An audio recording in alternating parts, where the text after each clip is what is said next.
Sports going to be with us, and we'll be moving forward on our Wednesdays. Of course, we'll have our What If Wednesday coming up at 1:30. I've got top 3 storylines that I'm looking for entering fall camp for LSU. That'll be at the top of hour number 2. We'll meet the freshmen in hour number 2 as well. We'll also get some Michael Thomas sound from yesterday. Saints were on the practice field today indoors. No Alvin Kamara as he's headed up to visit with Roger Goodell in New York. But we'll talk a little Saints in the second hour.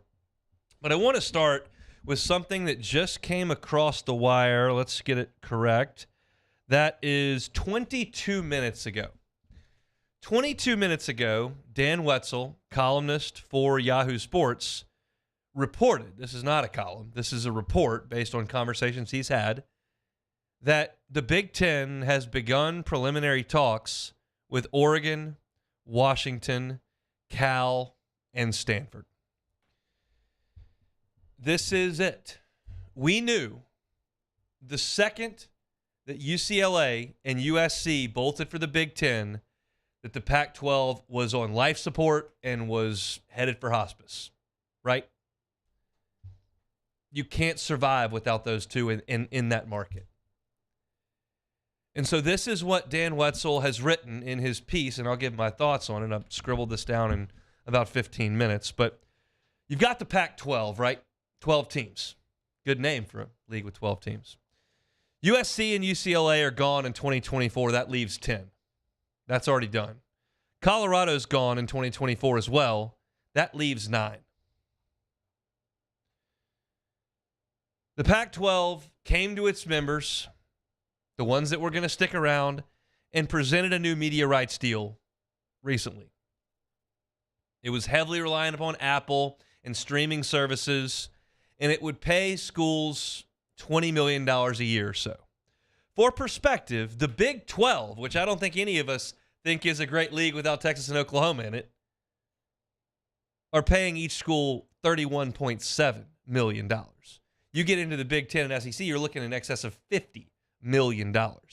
You are falling behind $30 million per year behind the Big 2 leagues and $10 million per year behind the Big 12. That didn't make those Pac-12 schools very happy. So they start looking. Now there's speculation that Arizona is going to join Colorado and move to the Big 12.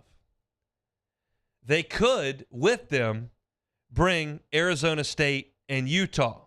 That would leave 6 schools left in the Pac-12. Washington and Washington State, Oregon and Oregon State, Cal and Stanford. And at that point, you got 6 schools, you don't have a league. You don't. So that's why these 4 teams that Dan Wetzel is reporting would jump at an offer if made by the Big Ten. And the Big Ten would have a lot to think about here.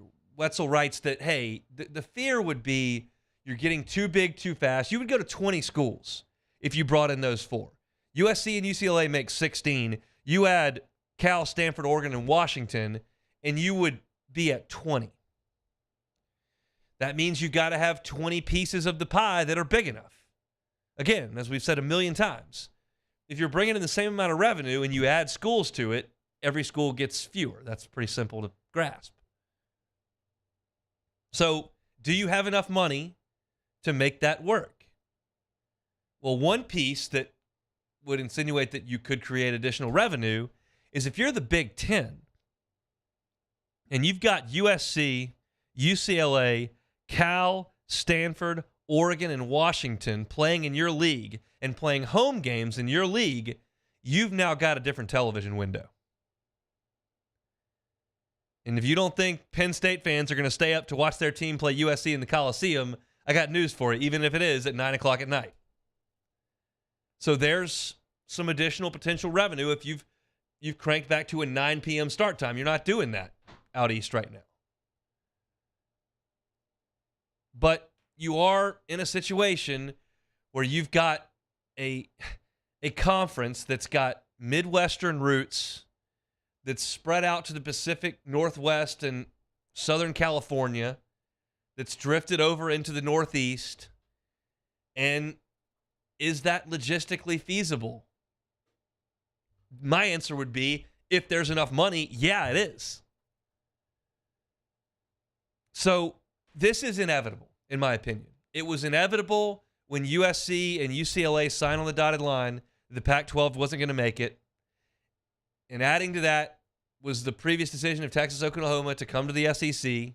And you've essentially crippled two conferences. I believe the Big 12 is going to do everything it can to grab Arizona and grab Utah and grab Colorado. And it's got Cincinnati and Central Florida and Houston and whatever that is. I don't think much of it, but whatever that is, it survives. It exists. The Pac-12 ceases to exist. The Pac-10 ceases to exist. The Pac-6 will never exist. And this is where we're headed. And I've just got to come to grips with it. I like the regional rivalries in college football, but I understand there is merit in creating a bunch of money, creating two super leagues, and just playing it like the NFL. And if that means that LSU playing 13 games and going 10-3 means you're probably going to get in the playoffs, I'll just adapt to that. We adapted to the BCS. We adapted to a two-team playoff. We've adapted to a four-team playoff. We'll adapt to the expanded playoff, and we'll figure out two super conferences. And I will live, and it really won't change me one bit. Because as I've said many times, Florida coming to Tiger Stadium is the same as Texas coming to Tiger Stadium to me. I currently hate Florida more than Texas. I'll figure that out. It didn't take me very long with the Aggies. I'll get there. And so that's the most important thing to me. As you all know, well, how does this affect LSU? What affects LSU is the SEC probably grows. Now, how, that's tougher, because you would say, well, just go get North Carolina and just go get Florida State and Clemson. It's fine. Well, the ACC has locked their schools in what appears to be an ironclad contract with a grant of rights deal through 2037. That's 14 years away. So that's not as easy as it sounds on a video game. Just pick that team. And the SEC is okay at 16, and they'll make plenty of money. I would be lying if I sat here and told you that this whole thing that I've just laid out, USC and UCLA go into the Big Ten. Washington, Oregon, Stanford, and Cal go into the Big Ten. Utah, Arizona, Arizona State joining Colorado in the Big 12. If that doesn't break my heart for Washington State and Oregon State. Am I going to lose one wink of sleep over Washington State and Oregon State? I am not. Does it bum me out a little bit to think about the fact that they will go in a period of a decade from playing, to them, massively meaningful games against UCLA and USC and having a chance to play for the Rose Bowl in one of the Power 5 conferences, and then all of a sudden you're going to the Mountain West and you're playing San Diego State and San Jose State? Like, that bums me out. I'll never have to deal with it. LSU is never getting sent to the Sun Belt. It will never affect me. It will never affect you, the listener. But I cover college sports with a heavy interest on the SEC, and I can still see the other side of it. And this insatiable lust for money that has uprooted this thing on like 8 different levels over the last 15 years. Man, does it take some time sometimes for me to sit down and get my head around it. Like, we knew this was happening. We knew this was happening when the expansion started and teams started jumping all over the place. Like, it was coming. But still, it kind of shakes me when I look at this headline. It says Big Ten has begun preliminary talks to potentially add Oregon, Washington, Cal, and Stanford. It's just a lot. And it doesn't do you a lot of good to sit back and think about how good the good old days were. Like, that's not reality. It's not reality in any line of work. There's a reason we're on YouTube and we're on Instagram and we've got Twitter handles where you used to sit down and just talk into the radio. Like, things change. Every industry changes. And you have to adapt. And college football is an industry. And it's got to change and adapt. But you're going to lose some stuff with it. And I think, to me, the biggest thing, as I look at this big picture, the biggest thing, okay, the SEC is a monster. It's creating massive amounts of revenues. LSU is using those revenues to create a brilliant football program that is awesome to be a part of down here every single fall. In the Big Ten, Prince money up there, they've got proud programs and traditions, and eventually when we get to a point where those two are calling the shots and it looks more like the NFL than it does college football 25 years ago, like, that'll still be really, really cool for me. My son's probably going to grow up in that era. That'll all be all he knows. And it'll be great for him. But I personally will sit and go, man, it just kind of stinks for some people. But again, I don't have to worry about that. It's just big, big stuff. And it is, in my opinion, inevitable. As Dan Wetzel writes in his column, if the Big Ten is willing to work through all these details, all 4 Pac-12 schools here would jump at membership offers. And that's pretty obvious. And maybe that's great. And it creates great programs at Oregon and Washington and gives a financial boost to Cal and Stanford. But as I sit here and I think about those fan bases, specifically Cal and Stanford, and the passion that doesn't really exist out there, is it really going to matter? The talent base in Washington and Oregon, is that going to be enough?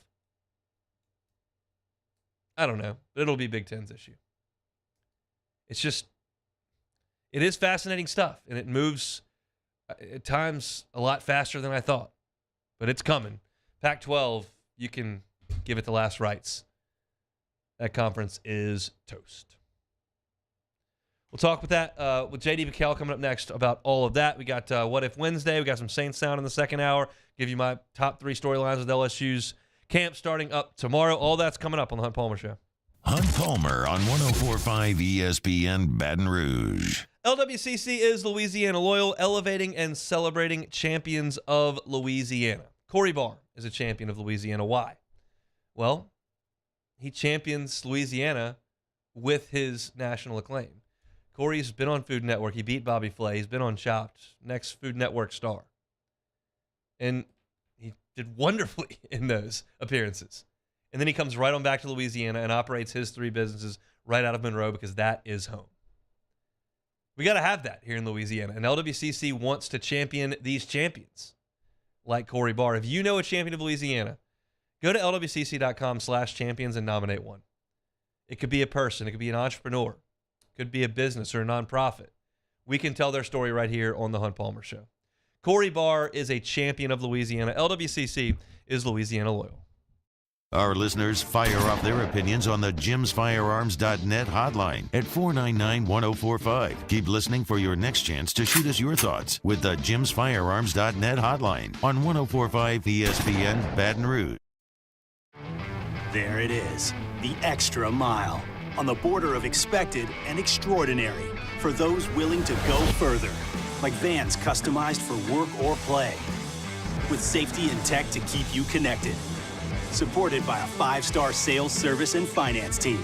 And backed by the 1-star you know. So go the extra mile.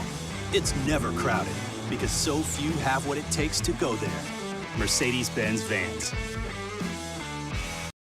Dylan Cruz here to tell you about Six Rings Baseball and Softball Camp. If you live on the North Shore and play ball, go to Six Rings Camps with former LSU assistant coach Dan Canaveri. His knowledge is second to none, and your child will improve and have fun doing it. Camps were held at Coquille Park and Six Rings Academy in Covington with 4 sessions over the summer. Full day and morning only sessions are available from ages 7 to 13. Go to sixringsbaseball.com or call 985-206-9096. Learn the game to love the game. Gulf Coast Office Products is a nationally recognized Savin office equipment dealer based right here in Louisiana. Over 100 employees strong, Gulf Coast has the boots on the ground to support all vertical markets, from education, engineering, legal, and finance. With the latest in office technology, from desktop to production segment units, Gulf Coast and Savin have the perfect fit for you. Call 225-756-2644. That's 756-2644 for Gulf Coast Office Products. The world's leaders in obesity research, obesity medicine, and obesity science are right here. We're doing something that no one's ever done, or trying to answer a question that no one's ever asked before. Pennington is a real jewel when it comes to research. We are finding the solutions to the world's worst chronic disease, which is obesity. Louisiana needs Pennington Biomedical. Gulf Coast Bank and Trust is giving our customers the power to bank anywhere, anytime during this challenging event. And we're right there with you. Our mobile banking app is a smart way to manage your money and time. Gulf Coast Bank and Trust, the bank that cares about you. When is a taco more than just a taco? When it's Government Taco. Voted best tacos 3 years in a row by 225 Magazine, Government Taco puts the most delicious spin on tacos the capital area has ever seen. With creative combinations like the Magna Carrot, the Filibuster, or the Steak of the Union. Plus perfect tortilla chips paired with the best salsa and queso you've ever had. And happy hour every day from 3 to 6 p.m. and all day on Thursday. Government Taco, 5621 Government Street. I've been doing business with Luba for 25 years.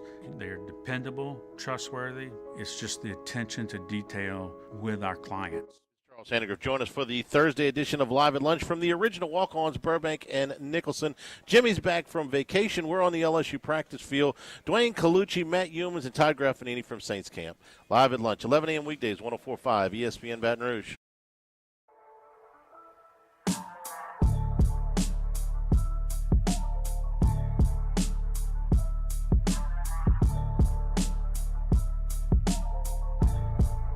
This is Hunt Palmer on 104.5 ESPN Baton Rouge. Chugging right along here on a Wednesday edition of the Hunt Palmer Show, 104.5 ESPN Baton Rouge, coming to you from Mercedes-Benz of Baton Rouge Studio. What If Wednesday's coming up. Got some What If Wednesdays there in the Bayou Ford chat. Would love to humor you with my answers. Got some rolling through on Twitter. Got some already lined up in the doc here for Beck to read out, so we'll be good to go for What If Wednesday coming up here in 12 minutes. But it's that time. It's football time. LSU's putting the helmets on tomorrow. They'll be out on the Ponderosa in the morning. That means it's time to start rolling through our football guests. Guys back for year 2. Our guy J.D. Pickell from On 3 Sports. He'll be here each and every Wednesday at 1:15, like he is right this second on the Jim's Firearms Hotline. J.D., how are you, sir? I'm doing better now, man. I appreciate you having me on. I'm fired up to talk some ball, brother. It is finally that time again, man. We're going to talk a lot of ball, but we're going to start with not ball here. As Dan Wetzel just put a story up on Yahoo that suggests that the Big Ten has started preliminary conversations with Washington, Oregon, Stanford, and Cal, as those 4 schools kind of look around and go, well, Colorado just left, and they may take Arizona, Arizona State, and Utah with them. We may not have a league. How's this going to work? How do you feel about all of this? And that would obviously be the ultimate death knell to the Pac-12, which would cease to exist. Yeah, I mean, there's a couple of facets to it. The first part of me is like, yeah, makes a lot of sense. Oregon, huge brand. Washington has that whole Seattle market. Like, it makes a lot of sense. It's sad for the Pac-12. It'd be a great payday for the Big Ten, and like all of that, unfortunately, seems to be calling the shots. It's not really about, like you said at the top of this thing, it's not about ball. It's not about coaches and players or anything. It's purely about the greenbacks. So I get it. So that's one side of things. The other part of me is kind of like apathetic. Like, unfortunately, like we're so close to college football to where headlines like this and storylines like this, like definitely, make sense and are important, but at this point I'm like, let's just start playing the games here. When something becomes finalized, once we know for sure that Oregon's headed to the Big Ten, like, yep, let's talk about it. Let's talk about the impact. Let's talk about the schedules, all that. But until then, I'm just like, I've been led on too many times, son. I've been told too many times that Texas and OU aren't joining the SEC early, and then a week later it all flips and they join the SEC early. I've been told too many times about who's going to join the Big 12 and not join the Big 12, and then Colorado eventually takes that plunge. Like, until it becomes a real thing and it's final, so many of these reports, I just have a hard time trusting without, complete confidence. And that's not to say anything about, the people that are behind the scenes doing the work. They're doing great work, but the room is just so small with the people that have the rock-solid, concrete information where I'm just like, until something's finalized, then I can start to really buy into what that would mean for college football. It's crazy times. It's been a wild decade here as things have just really really been upended in college football. Yeah. Let's talk about the Southeastern Conference here as we dance around a little bit as teams start to open up camp. A bigger year for Billy Napier or for Jimbo Fisher this year? Ooh, I think it's a bigger year for. I was about to say Billy Napier, but I think it actually is a bigger year for Jimbo Fisher, because for Billy Napier, if they don't have the success they want to have in 2023. You can still kind of have that conversation around, okay, well, it was year 2. He's still kind of getting his guys in there. It's not really his team yet. Like, if Jimbo Fisher can't put it together at this point in time for Texas A&M, like, I don't know what you say. I don't know what the issue is. And the issue isn't the talent, because they've recruited really well. And you would imagine they've recruited really well based on, the on-3 industry team recruiting rankings. But when it comes to putting it together, like, if it's not a matter of talent, then what's the problem here? The problem is probably the system in place, and the problem is probably the apparatus that's responsible for having that talent be developed and having that talent do good things on the football field. So I think there is, and that's not to say that Jimbo Fisher would get fired. I think that buyout is still just so monumental. It'd be a tough wall to scale should you try and get Jimbo Fisher out of there, but I think the impact and the chatter around Texas A&M would be deafening should they underperform for the second year in a row under Jimbo Fisher. So bigger year for him, and regardless of both those teams, you expect and hope to do some better things in 23. So we'll go to the other side of it in Billy Napier. I think there are two schools in the SEC, in my opinion, that kind of have a personality. Auburn is trigger happy. They react to Georgia and Alabama, and they just want to get rid of the next coach. And then Florida, in my opinion, their fan base doesn't just want to win. They want it to be pretty. They want it to look like Spurrier. They want it to look like Prime Meyer. Like, Jim McElwain got to Atlanta. Dan Mullen got to Atlanta, but it wasn't as pretty, so they just got ticked about it, and they lost interest and pulled the plug. Like, are you confident they would give Billy Napier a leash if they had another tough year with these two brutal non-conference games they've got? I think the buyout is still a piece of it, too, with how much you'd have to pay him. I think it's somewhere in $20 million, maybe $30 million, which is still pretty steep. So I think you're giving him some time to cook.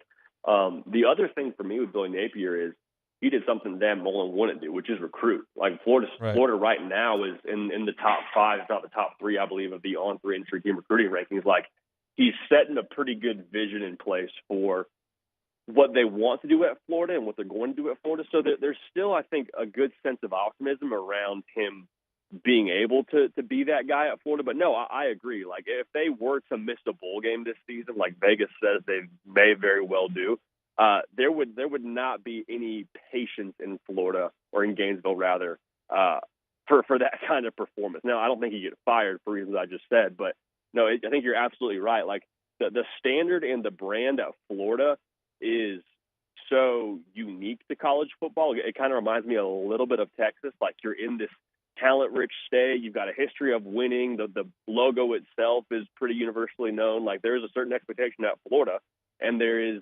a standard that is held there regardless of the circumstances. So I think Billy Napier, if he can keep recruiting the way he's recruiting and just have something to give this fan base to chew on that shows trajectory and shows promise from an on-field product, like get to a bowl game, win 7 games, whatever that looks like. If you can show progress and promise, then I think there's a little bit more of a bone to be chewed on while he figures things out. If I'm reading your tweets right over the last month or so, you're kind of feeling a little buzz out of Columbia, South Carolina these days. Are you aboard the Beamer bus? I am aboard the Beamer bus. I have a good seat on the bus, but I am not looking to leave the bus anytime soon, regardless of the stops that may be taken in 2023. I'm sold on Shane Beamer. 23 is just so tough because, as you know, Hunt, like the SEC is just a hard place to raise an operation up in. In South Carolina, when he took it over, they had won like 2 ball games, so it wasn't like he walked into a ready-made situation. And so I think all that's to say, even if South Carolina wins, let's just say worst case scenario, they win 6 games this coming season. Over/under for them is 6.5. Let's say they win 6 games. It'd be a pretty solid step back from what they did in 2022.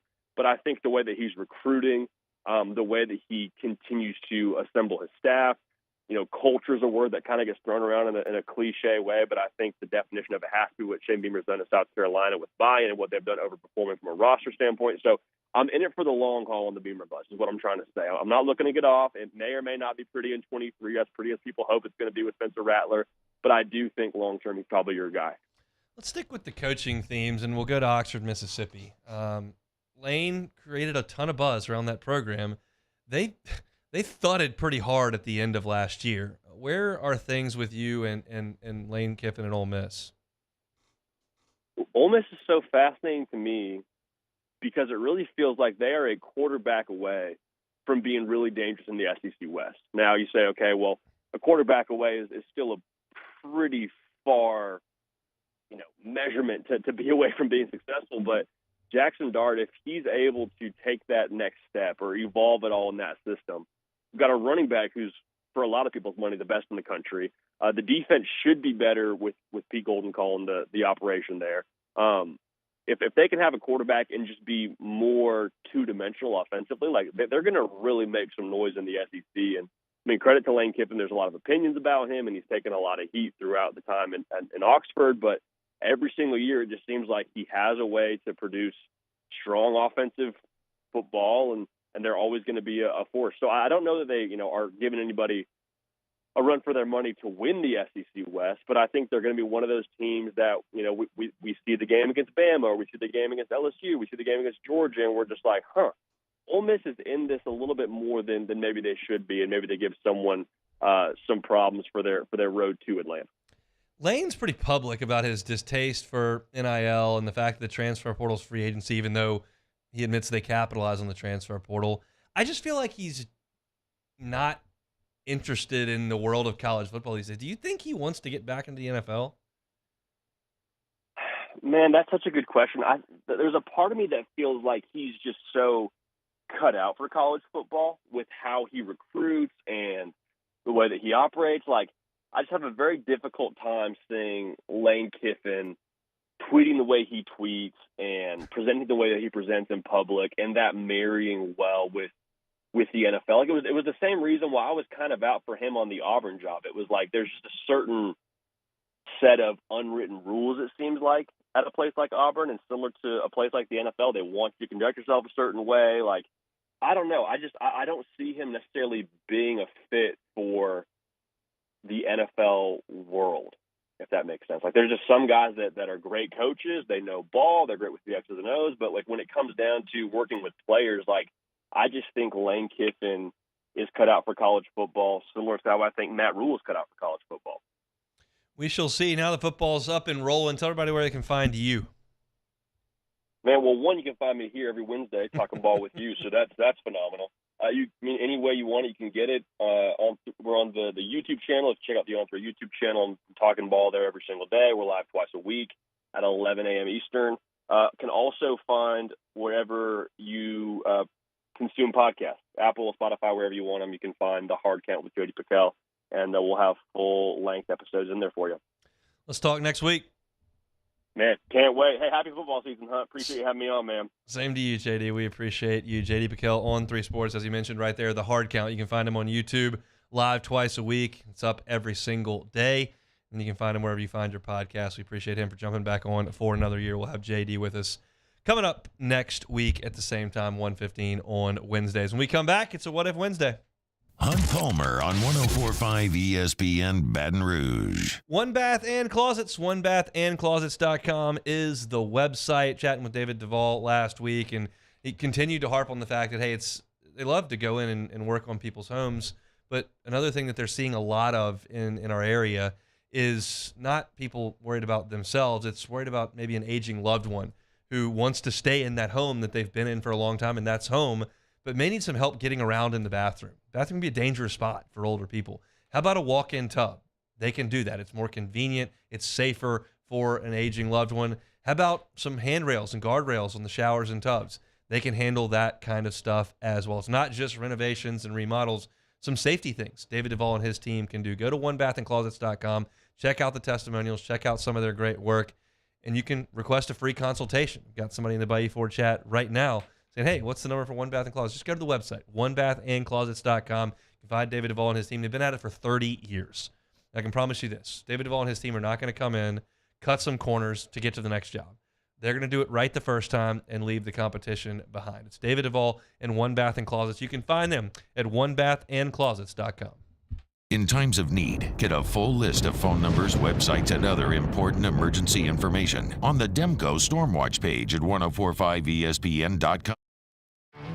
There it is, the extra mile, on the border of expected and extraordinary, for those willing to go further, like vans customized for work or play, with safety and tech to keep you connected, supported by a 5-star sales, service, and finance team, and backed by the 1-star you know. So go the extra mile. It's never crowded, because so few have what it takes to go there. Mercedes-Benz Vans. Make this summer your backyard party year with Chris's Specialty Foods. Wings, burgers, brisket, steak, and boudin, plus great Cajun side dishes. We do all the prep, and you enjoy laughing with friends and family.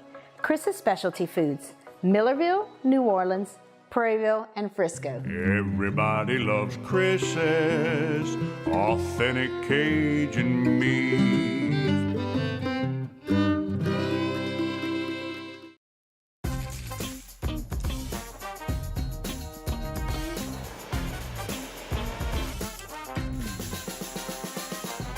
The best kept secret in town is out. Discover Tallulah at the Renaissance Hotel on Bluebonnet.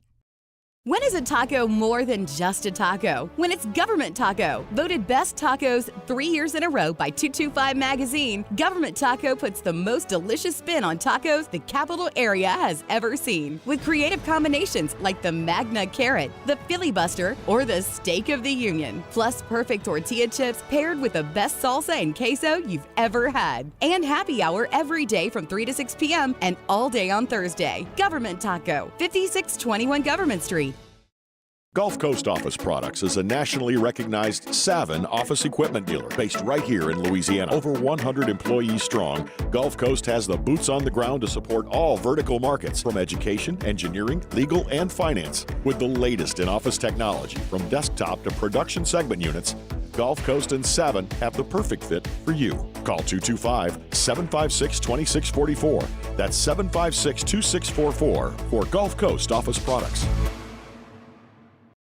Dylan Cruz here to tell you about Six Rings Baseball and Softball Camp. If you live on the North Shore and play ball, go to Six Rings Camps with former LSU assistant coach Dan Canaveri. His knowledge is second to none, and your child will improve and have fun doing it. Camps were held at Coquille Park and Six Rings Academy in Covington with 4 sessions over the summer. Full day and morning only sessions are available from ages 7 to 13. Go to sixringsbaseball.com or call 985-206-9096. Learn the game to love the game. I've been doing business with Luber for 25 years. They're dependable, trustworthy. It's just the attention to detail with our clients. Matt Moscona inviting you to join us for Wednesday's Hump Day AFR, presented by Pluckers, our final LSU camp preview. We'll get your Saints camp report. We'll do Pluckers trivia, and it's a Whiskey Wednesday. Join us, 3 to 6, 104.5 ESPN Baton Rouge.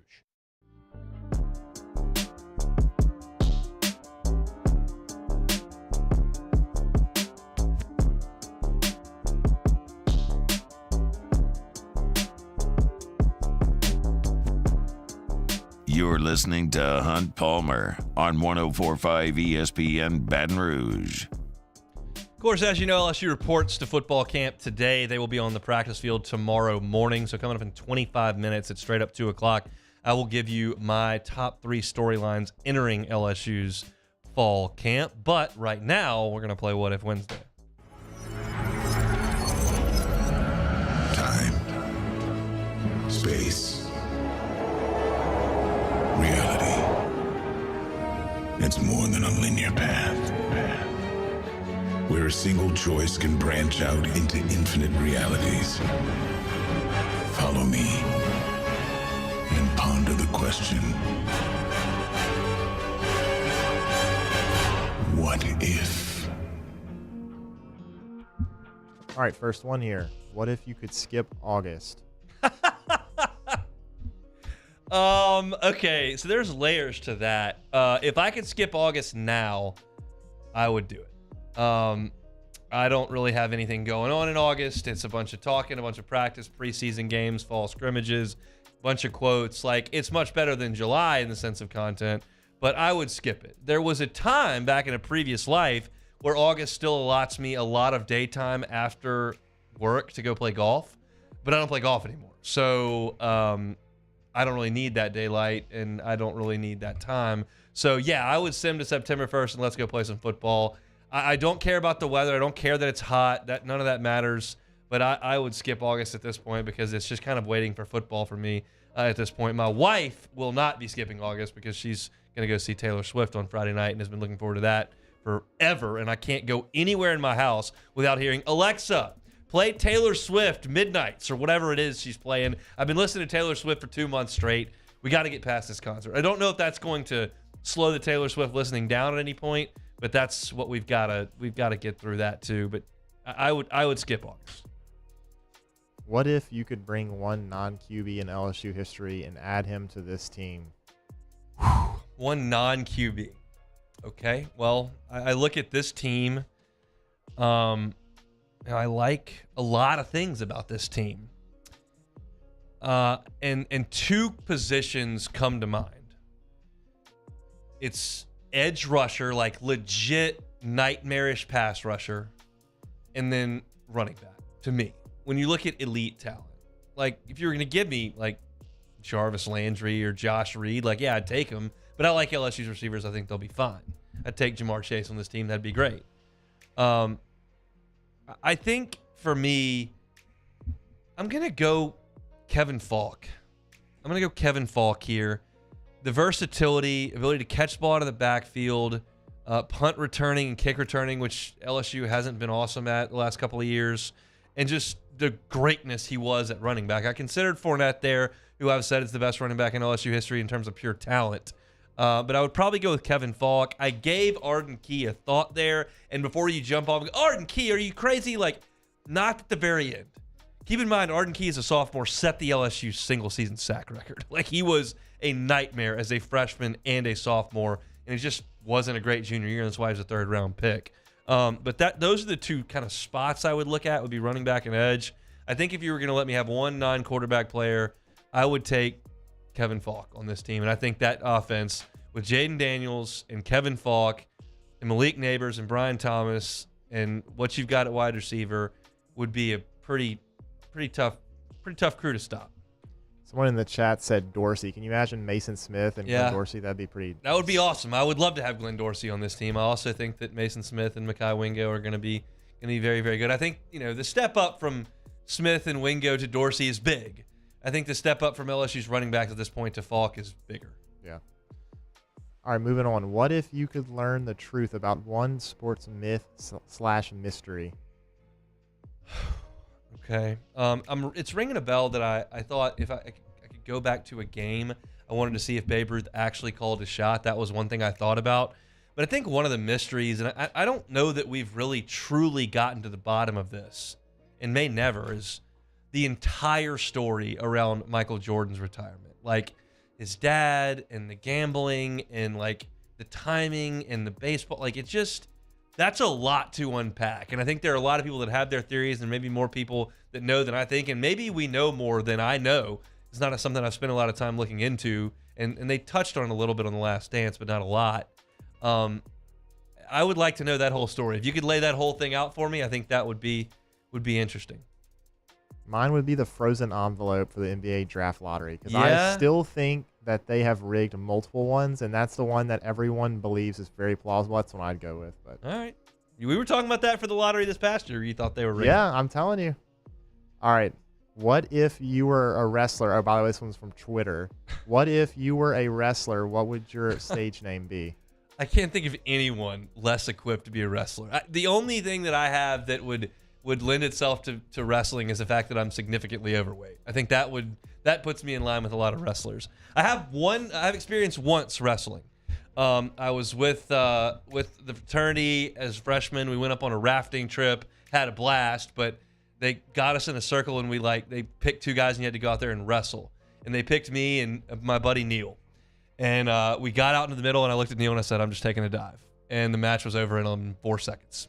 And I went right back and grabbed my beer because I have no interest in wrestling at all. And that just wasn't going to happen. And Neil was thrilled to just get a quick win and go right back to his drink as well. So I don't think that I'm going to have a wrestling nickname because I'm just totally inequipped to wrestle. It's among the many, many things that I'm unequipped to do. That's Most a things. non-answer, man. Come on, give us something. I mean, I was trying to think of something like totally demeaning that means like I never win a fight ever. I can't. I'm not quick enough on the spot to that. I can't wrestle. Okay, we'll move on then. Yep. What if Hunt actually supported his home NFL team? I saw that on Twitter too. Technically, Dallas was closer to Shreveport than New Orleans. And that was the team I grew up pulling for because my dad did. And he grew up in an era where the Saints didn't exist, which is why he was a Cowboys fan. Look, I apologize for not being a huge Saints fan. It would probably help out the show if I lived and breathed black and gold like Matt does, like Charlie does, like T-Bob does. Like, that would be great. It's just I can't fake it. It's not in there. So I apologize. I don't bleed Pelicans blue and red either, but I think I make up for it with the LSU side of things. So if I did support the NFL team, the show would probably be a little better, honestly. What if WGN never existed when you were a kid? What a great question that is. I wouldn't be a Cubs fan. There's no doubt. Like, that's a life-changing thing. Things happen organically throughout your life that you look back and go, man, I can't believe it worked out like that. It just so happened that when I was 10, during the summer, when I was home from school, didn't have school, Sammy Sosa hit 20 home runs in June. And the Cubs were good, and they were winning. And I used to go to the newspaper every single morning and find the TV page in the living section and go to WGN and scroll over to it said MLB baseball at 1:20. I was just beside myself. And I loved basketball as a kid, but I didn't have an NBA team. So I never got into it. And I loved baseball as a kid, and maybe I wouldn't have had an MLB team. Shreveport got Fox Sports Southwest, Channel 34, which got the Astros and the Rangers. So theoretically, maybe I would have gotten into one of those two because I love baseball so much, but it was just the right place, right time for me as a 10-year-old at home to gravitate towards Sammy Sosa and the Cubs, and it literally hooked me for what I hope to be the next 70 years or so. We'll see, but it was life-changing to have WGN and have the Cubs on every day in the summer, and I'm thrilled because I'm going to go home tonight and watch them play. All right, last one here. What if COVID hits 2 months earlier and the 2019 National Championship game is never played? That would be devastating because I still point to Bama's 2020 team that they would suggest is the greatest college football team ever. They dusted everybody, had the Heisman winner at wide receiver, first rounder at quarterback. They had a great team. But you look at that and you go, well, I mean, they never played a true road game because there's nobody in there, and teams that didn't have 7 or 8 players because the COVID thing kind of wrecked that theory. Same thing, A&M's had one good year since 2012, and it was during the COVID year, which was a weird year. And to not have the validation of going to the Dome and beating Clemson and being as emphatic as they were and cementing themselves as, by a lot of non-LSU fan definitions, the greatest team of all time, to not have that because of COVID, that would have been really bad. And so the question becomes, and this is something maybe you ask once you get inside the pearly gates, how many people in the Dome that night had COVID? Because it's not zero. It was here by that point in January of 20. But thankfully they did play it, and I did get to go and do the post-game show, and it was it's burned in my brain forever watching that team play. So I don't want to think about the fact that team may not have played because of COVID.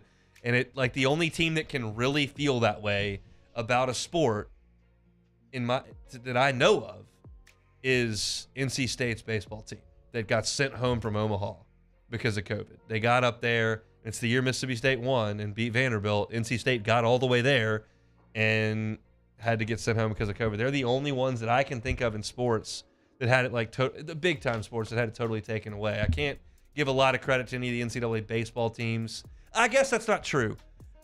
Dayton's basketball team was going to be a 2 seed that year before the NCAA tournament got canceled. So I would put them in that mix as well as team that just got it robbed for a once in a lifetime type deal. And there's probably a couple more now that I think about it. But Yeah, NC State's baseball team the next year, and then Dayton. Got to be the two that feel it the worst. That is What If Wednesday. Appreciate y'all for firing away on Twitter, and appreciate Jacob Beck for reading those out. We'll come back and close out our number one coming up next. Hunt Palmer on 104.5 ESPN Baton Rouge. This is the most uplifting live read, I tell you, every single day because of the incredible development that's going on in our region. It's Ochsner Health and MD Anderson Cancer Center, and they've partnered together to create Ochsner MD Anderson Cancer Center in southeastern Louisiana. Ochsner's the first and only provider in Louisiana with a fully integrated cancer program that's based on MD Anderson's practice standards and their treatment plans. They're offering groundbreaking research and innovative therapies. They're offering access to select clinical trials available to eligible patients in our area.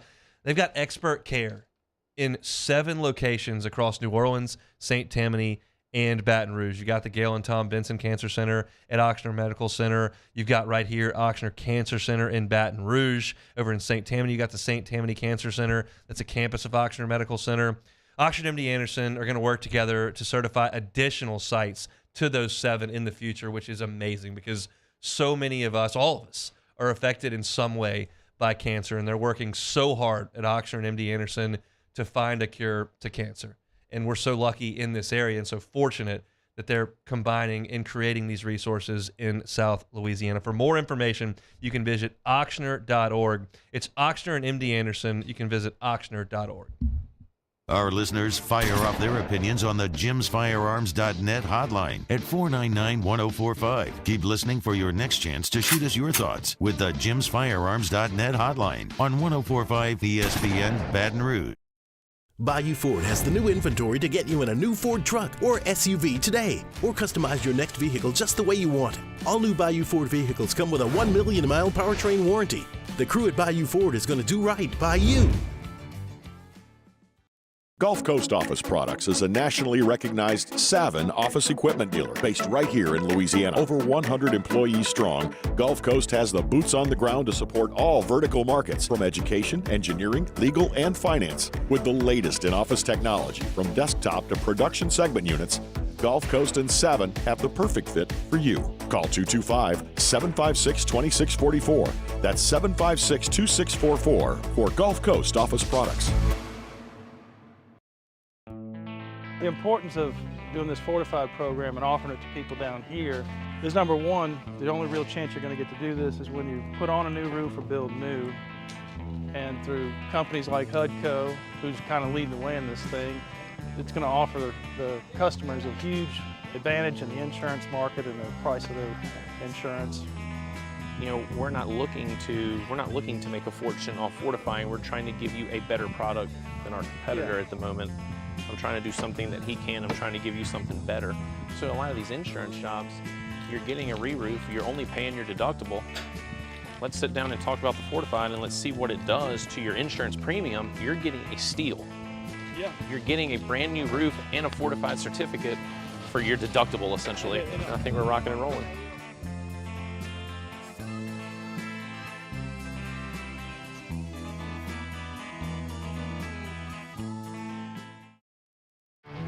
There it is, the extra mile, on the border of expected and extraordinary for those willing to go further, like vans customized for work or play, with safety and tech to keep you connected, supported by a 5-star sales, service, and finance team, and backed by the 1-star you know. So go the extra mile. It's never crowded, because so few have what it takes to go there. Mercedes-Benz Vans. When is a taco more than just a taco? When it's Government Taco. Voted best tacos 3 years in a row by 225 Magazine, Government Taco puts the most delicious spin on tacos the capital area has ever seen. With creative combinations like the Magna Carrot, the Filibuster, or the Steak of the Union. Plus perfect tortilla chips paired with the best salsa and queso you've ever had. And happy hour every day from 3 to 6 p.m. and all day on Thursday. Government Taco, 5621 Government Street. Bayou Chrysler Dodge Jeep Ram has $10,500 off MSRP on all new 23 Ram 1500 Laramie trucks in stock. All with Bayou's 1 million mile warranty. The crew at Bayou us for a Thursday edition of Off the Bench. Jacob Hester back in the host chair. Also, we have a new edition of Munchies with Chef Michael Johnson, and we continue to look ahead to the football season, both in college and the NFL. Off the Bench, 7 to 10 a.m., 104.5 ESPN Baton Rouge.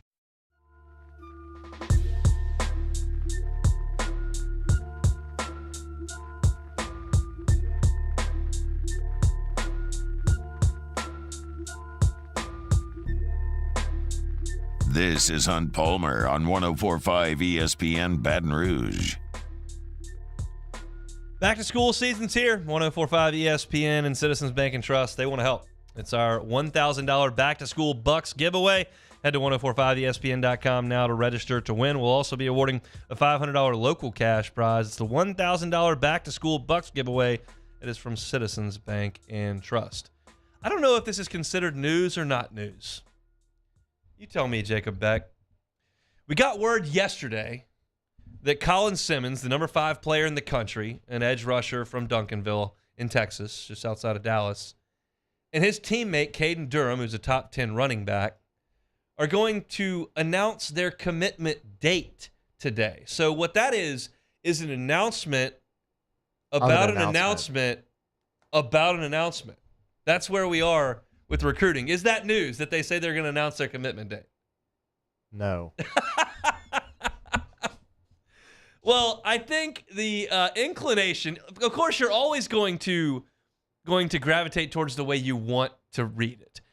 I'm reading the 1-3 message boards. I'm on the Bengal Tiger. Shay's all over it. Billy's all over it. And Colin Simmons at the Bayou Splash announces his announcement of the commitment date. And the Texas fans say, oh, he went to LSU, knows that that's not going to be the deal, so now he's locked in with Texas, so he's going to announce his commitment date, and it's going to be Texas. And the LSU fans are going, well, he came to Bayou Splash, came to Baton Rouge, and then set his commitment date, so he knows he's coming here. When no one really knows what he's doing. They just want to read it the way that they want to read it. I will say this. Just about everyone believes that Caden Durham, the running back from Duncanville, is going to end up at LSU. He wears LSU stuff a lot, which doesn't mean a ton, but he does. And all the crystal balls and recruiting prediction machines and all those kind of things lean heavily towards LSU with him, with Oklahoma running second place. And Simmons is only between LSU and Texas. So if both guys are announcing their commitment date on the same day and their teammates at high school, and they were both in Baton Rouge, going with the theory that I just laid out previously, I'm going to say, well, they're both announcing LSU. Well, you say that, but that does make me immediately think back to 2018 or 17. It was the year that LSU was up for Devontae Lee and Ish Sofsher. And they both were at a meet. Yeah. They both committed the same day. Sofsher went Alabama and Devontae Lee went LSU. Where is Ish Sofsher these days? He's transferred a few times. So I think LSU ended up good there, not taking him. But that is one that comes to mind. I'm sure there's been other examples, but I wouldn't just assume that they're both going to go. Examples. You got the 5-for-5 day that was just will live in infamy forever. You'll never live that day down. I guess I'm happy I was there. It was right after the Outback Bowl, so the whole beat just went over to the Under Armour All-American game after that, and it was the Fournette, Speedy Noyle, Jamal Adams, Tony Brown, Gerald Willis day, where the internet's just ablaze. Everybody's going nuts, and that's maybe the day where I lost 40 to 70% of my recruiting juice, depending on the time of year. Like, you find me on signing day, like I'm locked in. Where's the fax machine? Where are the signatures? Who's in? Who's out? Like, I'm in on that. Announcing a commitment date for the commit, I'm not going to quite get there. But I will say that I am going to fall into the camp lightly of, well, they just came to Baton Rouge and they're teammates and they're announcing the same day, and I think they're both going to go to LSU. And until that proves to be incorrect, I'll just keep riding that wave. Does that sound good to you? Yeah, and Ish Sofsher is at Southwest Mississippi Community College right now. Yep. All right. Last chance you, Ish. Not the same school, but Ish. Oh, I didn't mean to do that. That was a pun. There you go. Just was saying Ish because it was not the same school. And that's I'm with you, though. His first name. We'll see. Colin Simmons and Caden Durham, they're coming to LSU. You heard it here first. Just don't hold me to it at all. That's it for hour number 1 here on this Wednesday. Fired up for the first segment when we come back after SportsCenter. We're going to talk about my top 3 storylines for LSU's fall camp. The team will report to camp today. They'll get fitted for their pads and everything. They'll get all their gear. They'll go home, get a good night's sleep, and they'll be on the Ponderosa tomorrow morning, and we'll have a whole crew out there. I'll tell you my top 3 storylines after SportsCenter. Come back with us on the Hunt Palmer Show.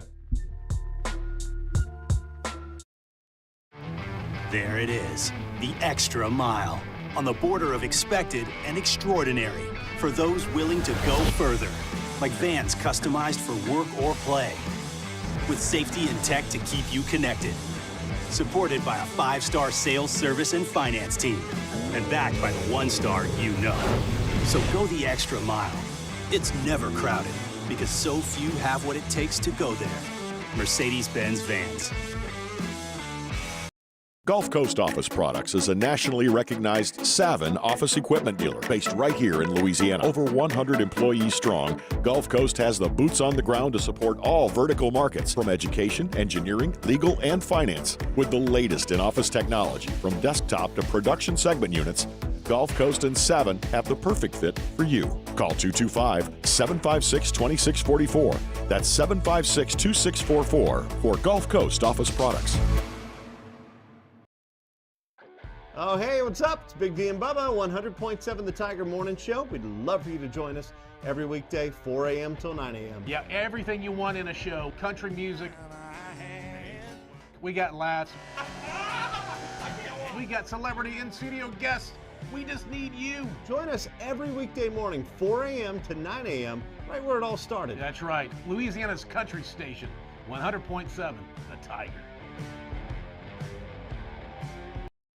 Dylan Cruz here to tell you about Six Rings Baseball and Softball Camp. If you live on the North Shore and play ball, go to Six Rings Camps with former LSU assistant coach Dan Canaveri. His knowledge is second to none, and your child will improve and have fun doing it. Camps were held at Coquille Park and Six Rings Academy in Covington with 4 sessions over the summer. Full day and morning only sessions are available from ages 7 to 13. Go to sixringsbaseball.com or call 985-206-9096. Learn the game to love the game.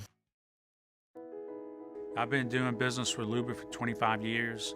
They're dependable, trustworthy. It's just the attention to detail with our clients.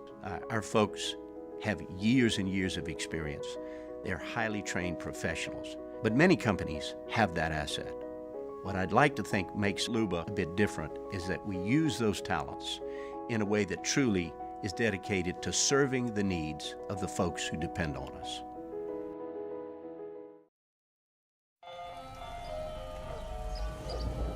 Hey there, little buddy. What's the matter? What's the matter? My windows, siding, and my door. That's what's the matter. Relief Windows can fix all of that. I got you. Pop, pop. What's up? Oh my gosh, look! Curb appeal. That's a good-looking neighborhood. ReliefWindows.com. When is a taco more than just a taco? When it's Government Taco. Voted best tacos 3 years in a row by 225 Magazine, Government Taco puts the most delicious spin on tacos the capital area has ever seen. With creative combinations like the Magna Carrot, the Filibuster, or the Steak of the Union. Plus perfect tortilla chips paired with the best salsa and queso you've ever had. And happy hour every day from 3 to 6 p.m. and all day on Thursday. Government Taco, 5621 Government Street. Bayou Ford has the new inventory to get you in a new Ford truck or SUV today, or customize your next vehicle just the way you want it. All new Bayou Ford vehicles come with a 1 million mile powertrain warranty. The crew at Bayou Ford is going to do right by you. Follow us on Twitter at 1045ESPN to cast your vote in the Citizens Bank and Trust Poll of the Day. Vote daily inside Off the Bench, live at lunch on Palmer. And after further review, Citizens Bank and Trust brings you the Poll of the Day via Twitter at 1045ESPN.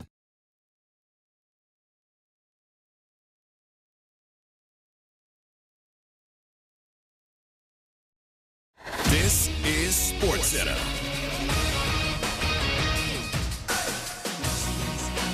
Northwestern football players filed a lawsuit against the school, bringing the number to 9 since the firing of Coach Pat Fitzgerald. Former offensive lineman Ramon Diaz is alleging hazing, mistreatment, and racism.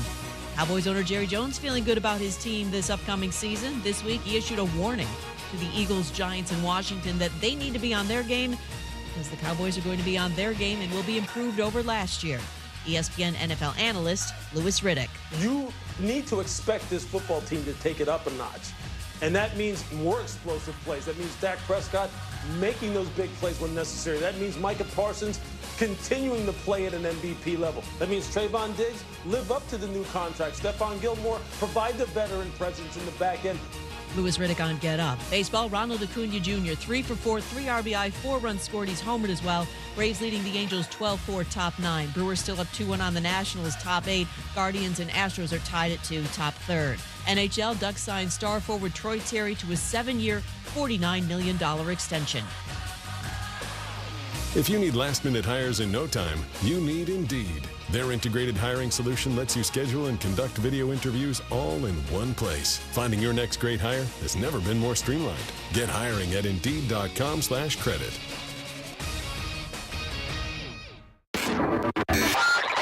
Now, Hunt Palmer on 104.5 ESPN Baton Rouge. Holding down the middle of the day. Live from the Mercedes-Benz of Baton Rouge Studios. This is Hunt Palmer.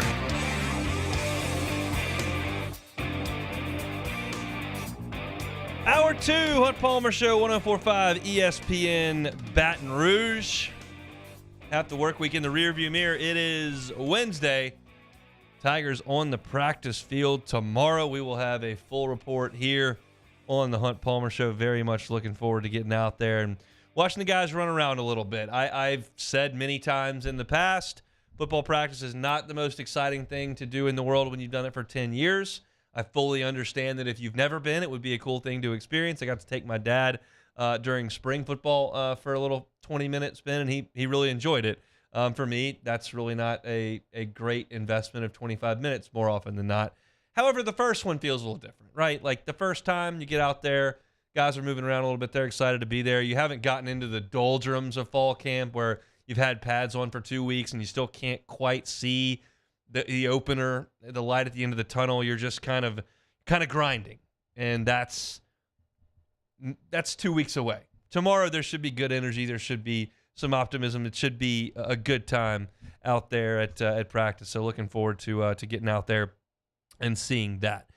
So with that, we'll have developing storylines throughout camp. We will have sound bites, and unfortunately, there's going to be an injury or two that pops up. That's just part of it. You hope to keep those at a minimum, but we'll have storylines as they move on to react to. I'm going to be a little proactive here and give you the 3 things that I'm really looking forward to seeing this year in fall camp, and where my eyes will be and where kind of my ears will be perked up when I'm listening to some sound bites and whatnot.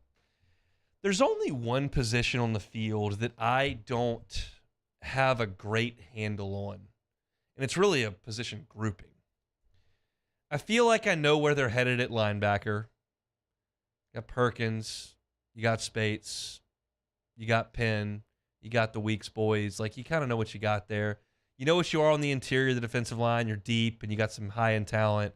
They brought transfers in, and they got some real young talent in Wiggins and Savion Jones on the outside there to go with Ovie Pufo and with Braden Spence. Like, I got a pretty good idea on that. I feel like the offensive line's all back, and so is the quarterback. You got a million running backs. You know the wide receivers and tight ends. Like, I've got a pretty good handle on the personnel and even where the depth chart kind of looks there. I don't have a great handle on the secondary. Like, if I had to guess on the secondary, I would say Denver Harris and Deuce Chestnut are the outside corners. I would say Zy Alexander is fighting at nickel with Sage Ryan. And then I would say Major Burns and Greg Brooks were in the back end. That's what I would guess. But if you told me that Zy Alexander was going to win an outside corner job and that Javian Toviano was going to step up and become a nickel or dime guy immediately, or that Sage Ryan might move back to safety, like, I could see all of that. The only one I feel comfortable, like, cement stamping is Major Burns going to be a starting safety? After that, like, I think Denver Harris is the best corner on the team, but do I know that? No. I think Deuce Chestnut is kind of a remake of Jarek Bernard Converse. Same measurables, same kind of productivity, all conference level at a league that's a little worse. Should come in and be productive. But LaTerrence Welsh had a great spring game and is a guy that the staff likes. And J.K. Johnson was a 4-star that went to Ohio State. Could he break in and find some time? Wouldn't shock me. It's not like he's a freshman trying to bust down the door. Like, all that makes a lot of sense. So, like, the guys you counted on at corner last year, mainly Jarek Bernard Converse and Mekhi Garner, are gone, and Colby Richardson's gone. You lose a mainstay in Jay Ward. He's gone. Joe Fouché played a lot. He's gone. So, like, most of this is overhauled. And I just don't have a great feel for what that looks like. So, to me, the dominoes in the secondary and how they fall, and I'll be looking the first time I go out there when they do inevitably the first drill that we usually see. They send units out 11 at a time on defense, and they all line up, and they blow the whistle, and a ball carrier runs to one of the sidelines all the way up the sidelines, and the entire defensive 11 has to chase them. And most of the time, that gives you a reasonable impression of about where guys are running. Now, the first day, is it likely that the older guys are out there before the younger guys? Yes. But you kind of get a sense for that. And when they get to practice, I mean, you're going to get to see, the media will get to see full practices a good bit during this fall camp. And you will have, depending on where you get your sources, whether it's one of the subscription sites or the Advocate folks and their blogs and tweets or our station or wherever you find your stuff, we'll know who's running what. And I just don't have a great feel for what this, the secondary looks like. I guess, but there's a lot of moving pieces there. Number 2 storyline to me is the massively talented edge rushers, the young ones. Ovi Hufo's been in college for 4 years. Braden Swenson's been in college for 3 years. Like, those guys are kind of proven commodities, and they are what they are. What are Deshaun Womack and Quincy Wiggins? Look, Savion Jones is, I think it has a chance to be a breakout star, but he's been here a little longer. These two young guys, these precocious talents, we don't know what they are. Quincy Wiggins hasn't really played. Deshaun Womack hasn't played. But, man, do they fill out the pads. And, man, did they get a lot of preseason pub. Is there any chance that those guys can make a push early and grab a spot? Or do you lean on the old vets? I don't know.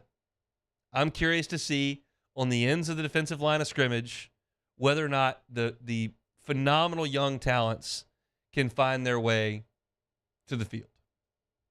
I'll be watching that in fall camp. And the last one, I don't think we're going to get a good look at. It's probably a cop-out answer. But I'm just going to put it out there because I'm curious about it. What is Harold Perkins going to do? Like, how good is he between the hash marks?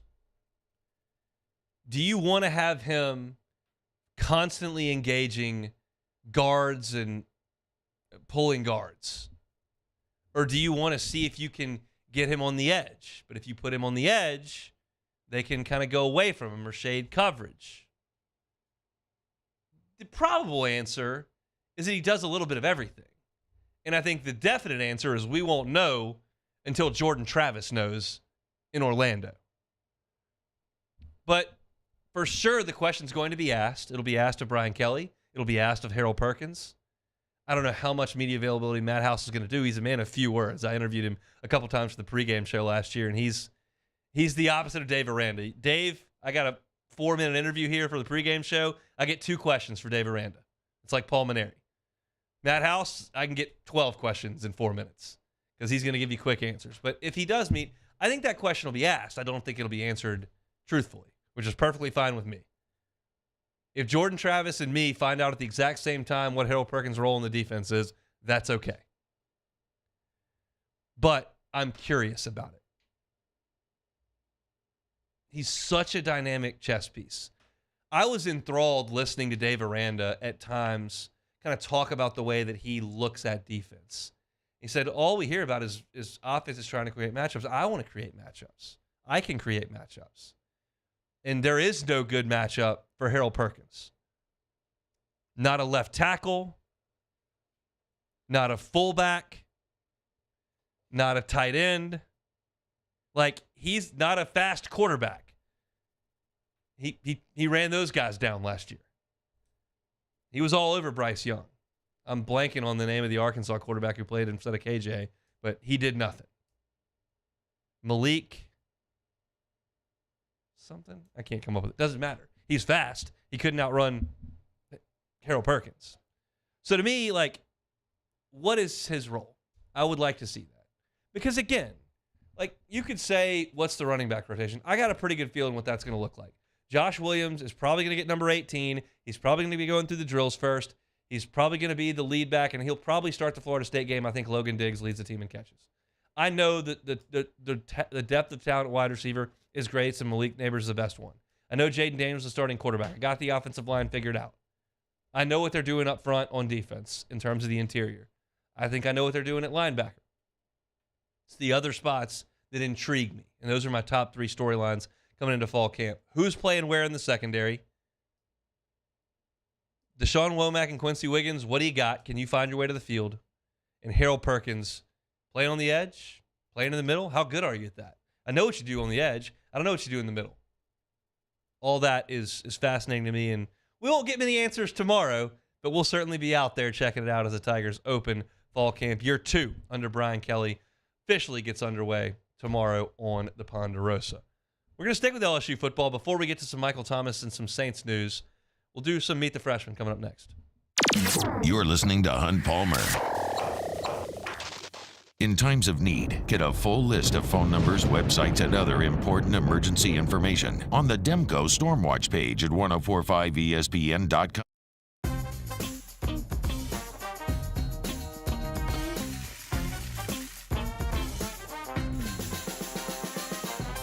The best kept secret in town is out. Discover Tallulah at the Renaissance Hotel on Bluebonnet. Electricity is all around us, and our families depend on it. Every day is sparked by the power of a cold drink or a warm meal, a movie night, and a comforting light at the end of a dark hallway. From sunrise to sunset, playtime to bedtime, our team is ready to take care of your electrical needs. Even in the case of an after-hours emergency, the light in your life shines brighter with Mr. Electric. The world's leaders in obesity research, obesity medicine, and obesity science are right here. We're doing something that no one's ever done or trying to answer a question that no one's ever asked before. Pennington is a real jewel when it comes to research. We are finding the solutions to the world's worst chronic disease, which is obesity. Louisiana needs Pennington Biomedical.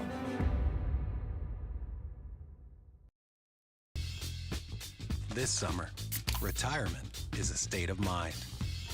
Whether it's a mid-morning activity or an early bird special, grab a Coors Light and chill like you're retired. There it is, the extra mile, on the border of expected and extraordinary, for those willing to go further, like vans customized for work or play, with safety and tech to keep you connected, supported by a 5-star sales, service, and finance team, and backed by the 1-star you know. So go the extra mile. It's never crowded, because so few have what it takes to go there. Mercedes-Benz Vans. Dylan Cruz here to tell you about Six Rings Baseball and Softball Camp. If you live on the North Shore and play ball, go to Six Rings Camps with former LSU assistant coach Dan Canaveri. His knowledge is second to none, and your child will improve and have fun doing it. Camps were held at Coquille Park and Six Rings Academy in Covington with 4 sessions over the summer. Full day and morning only sessions are available from ages 7 to 13. Go to sixringsbaseball.com or call 985-206-9096. Learn the game to love the game. I've been doing business with Luba for 25 years. They're dependable, trustworthy. It's just the attention to detail with our clients. Our folks have years and years of experience. They're highly trained professionals. But many companies have that asset. What I'd like to think makes Luba a bit different is that we use those talents in a way that truly is dedicated to serving the needs of the folks who depend on us.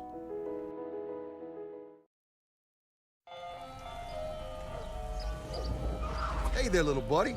What's the matter?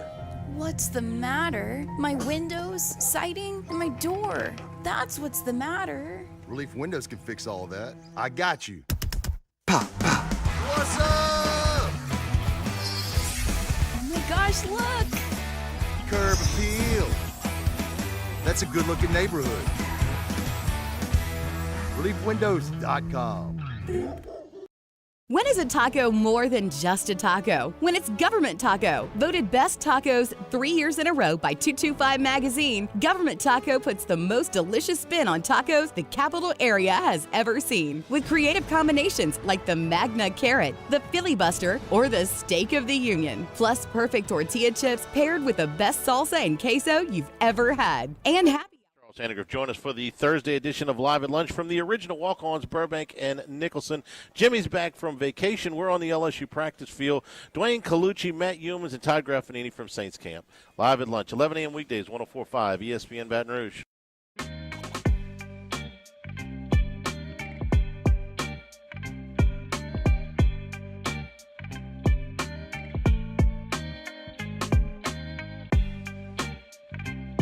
You're listening to Hunt Palmer on 104.5 ESPN Baton Rouge.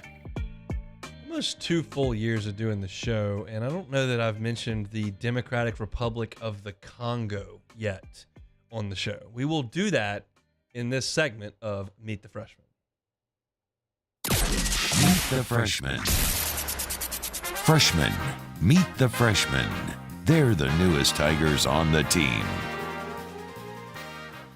Another edition of Meet the Freshman. I mentioned the Democratic Republic of the Congo because that's where our first freshman hails from. Paul Mabenga, 6'5", 305, offensive lineman. And if you read the bio, it says he's from Buford, Georgia, and he went to high school in Buford, Georgia. He went to a high school that LSU fans are very familiar with, Buford High.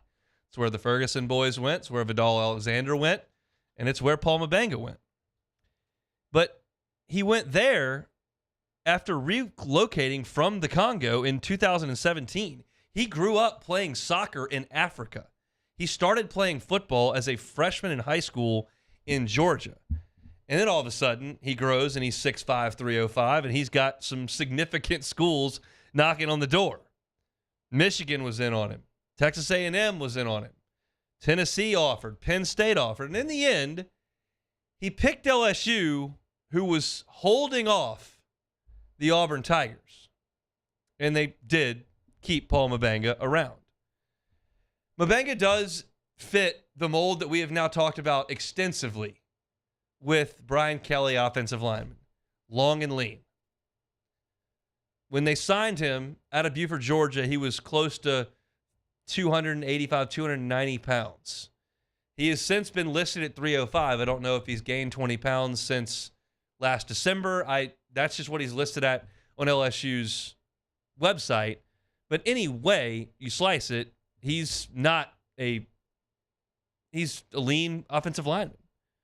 He was a consensus 3-star. He played left tackle at Buford, and I think projects as a really solid piece. He's not a guy that was a 5-star, but again, I'm just going to trust this model, trust this process, trust Brian Kelly with the type of offensive lineman he's going to recruit. He recruits a demeanor. He recruits a profile. I think Paul Mabenga very likely fits both of those. He's a work in progress. You play 4 years of football and then jump into the SEC, you may need some seasoning. And he's got time for that because LSU has got a fully returning offensive line, and he won't be asked to do really anything this year except maybe playing some mop-up duty here or there and play on the scout team. But that's an interesting story to me, a guy who grew up in the Democratic Republic of the Congo, moved to America in 2017, knocked out a few years of football, and here he is, an SEC scholarship athlete, Paul Mabenga, the first freshman of the day today. The second is Jackson McGowan, tight end. 6'4", 235 from Miamisburg, Ohio. This is a guy who was committed to Mike Denbrock and that staff at Cincinnati. That's basically where he's from, in Ohio. And he committed to Cincinnati, and then Mike Denbrock took this job. Offensive coordinator at LSU. All of a sudden, Jackson McGowan starts looking elsewhere. We obviously know that Luke Fickell has left, but McGowan decides, hey, I'm gonna pick LSU. He's a consensus 3-star, and this is another position that Brian Kelly's teams always seem to churn out. And I watched his highlight tape this morning as a refresher on Jackson McGowan, and he purely played based on the tape. Of course, I didn't see every snap. Didn't quite see every Miamisburg high school snap last year. But he purely played wide receiver for them. He was in the slot or split out wide, 2-point stance, go run routes. I did not see any 3-point stance at all in the highlight tape. I did not see a lot of blocking. There were a couple. But it's mainly played wide receiver. And if you look at Jackson McGowan's social media post from earlier, he has on his screen that he posted a speed of 21.6 miles per hour top end. That's moving. And it's 6'4", 235. It's really moving. And so McGowan joins a class with Kamorian Pimpkin, with Mac Markway. And you know that Mason Taylor's still here, so it's a crowded tight end room. I mean, that's very obvious. So I don't know if Jackson McGowan profiles as a guy who plays a lot this year. I think obviously Mason Taylor is your guy. And I think there's a real chance that Kamorian Pimpkin finds his way to the field at some point. That's quite honestly, and I'll just say this out loud, like Shea Dixon is so high on Kamorian Pimpton that I'm starting to buy in just as much. Like the range, the size, 6'7", great athlete, can run and jump. And McGowan's not quite that, but he's plenty built at 6'4", 235, and obviously runs really well. He catches the ball well. He did make some guys miss on film.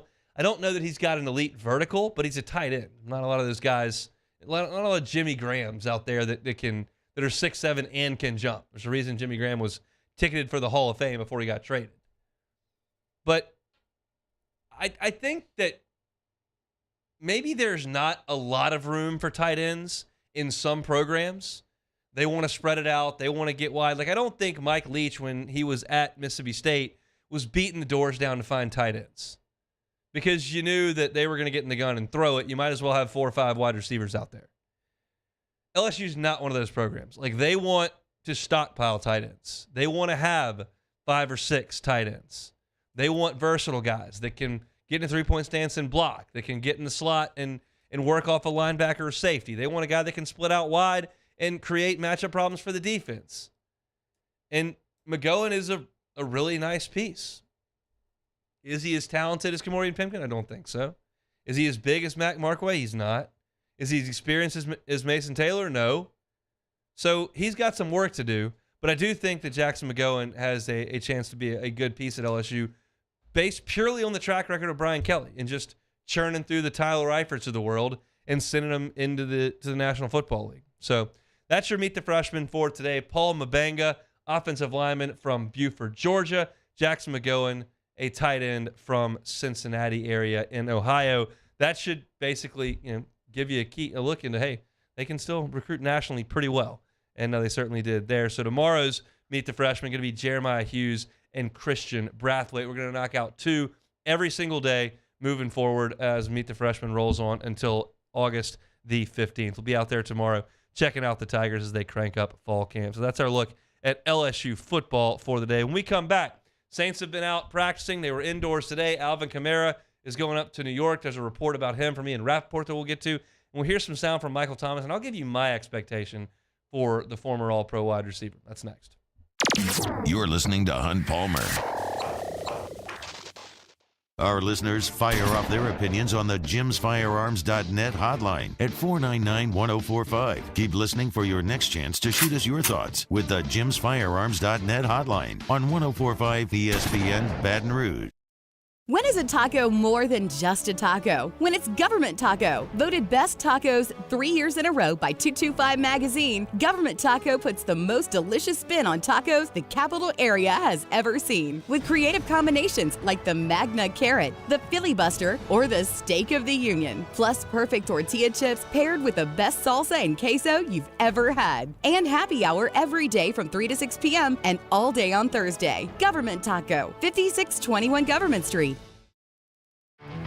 There it is, the extra mile, on the border of expected and extraordinary, for those willing to go further, like vans customized for work or play, with safety and tech to keep you connected, supported by a 5-star sales, service, and finance team, and backed by the 1-star you know. So go the extra mile. It's never crowded, because so few have what it takes to go there. Mercedes-Benz Vans. Hello, Samantha, dear, I hope you're feeling fine. And it won't be long until I'm with you all the time. But until then, I spend my money up right down on my last dime.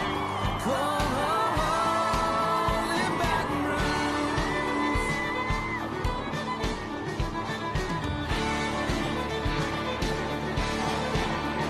I'm ready, what you put me on through. Gotta send my love down to Gulf Coast Office Products is a nationally recognized Savin office equipment dealer based right here in Louisiana. Over 100 employees strong, Gulf Coast has the boots on the ground to support all vertical markets from education, engineering, legal, and finance. With the latest in office technology from desktop to production segment units, Gulf Coast and Savin have the perfect fit for you. Call 225-756-2644. That's 756-2644 for Gulf Coast Office Products.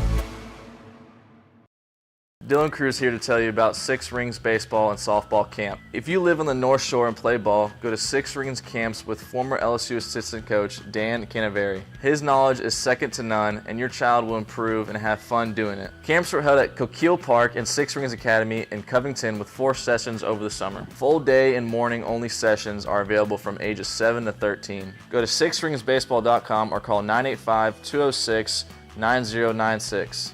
Learn the game to love the game. I've been doing business with Luba for 25 years. They're dependable, trustworthy. It's just the attention to detail with our clients. Our folks have years and years of experience.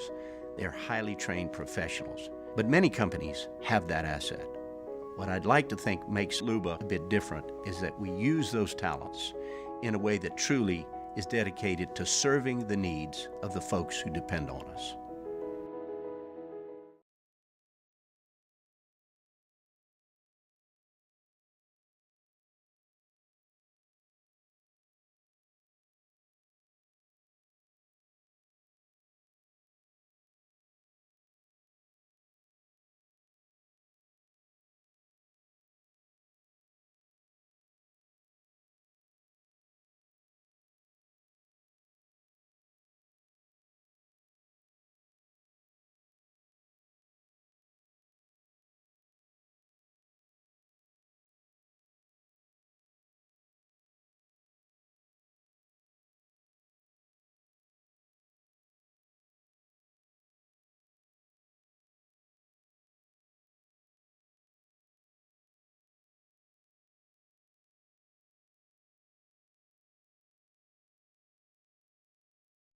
Moscona inviting you to join us for Wednesday's Hump Day AFR, presented by Pluckers, our final LSU camp preview. We'll get your Saints camp report. We'll do Pluckers trivia, and it's a Whiskey Wednesday. Join us, 3 to 6, 104.5 ESPN Baton Rouge.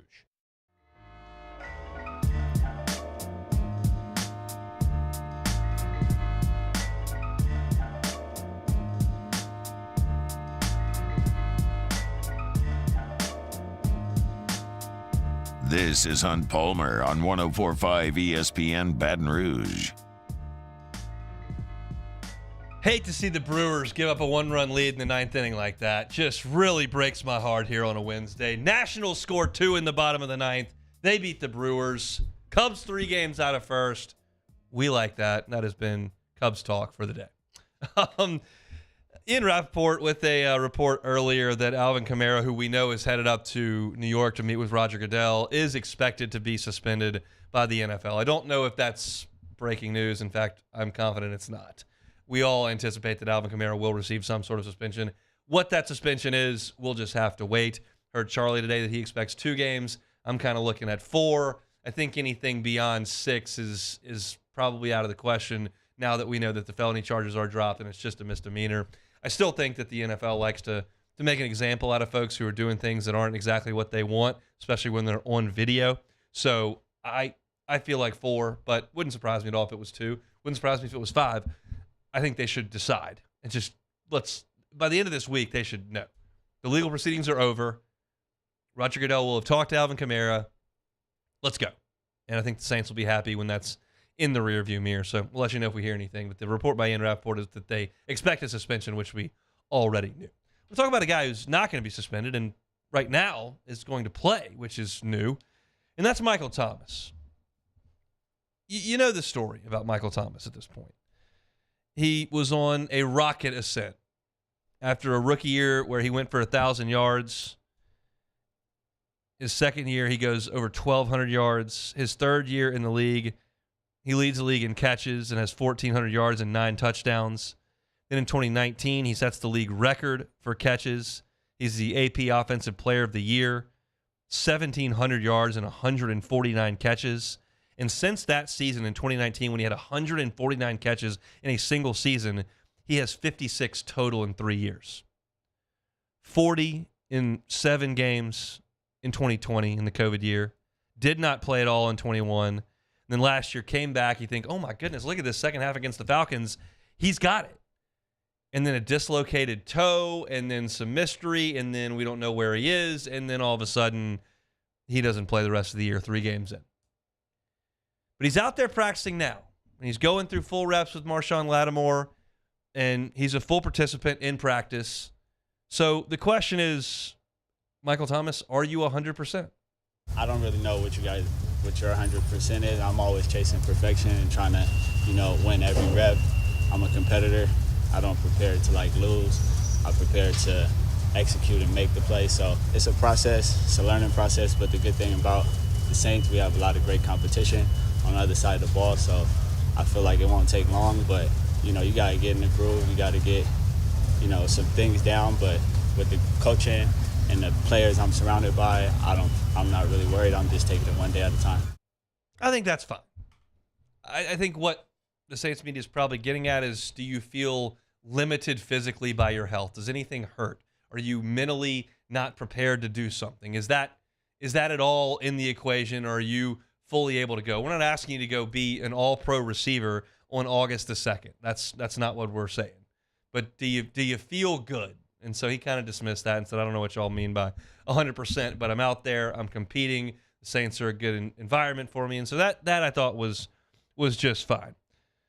Next question is do you have to prove you can stay healthy for an entire season? I go hard, so sometimes, you might get injured going hard. I don't loaf, I go hard.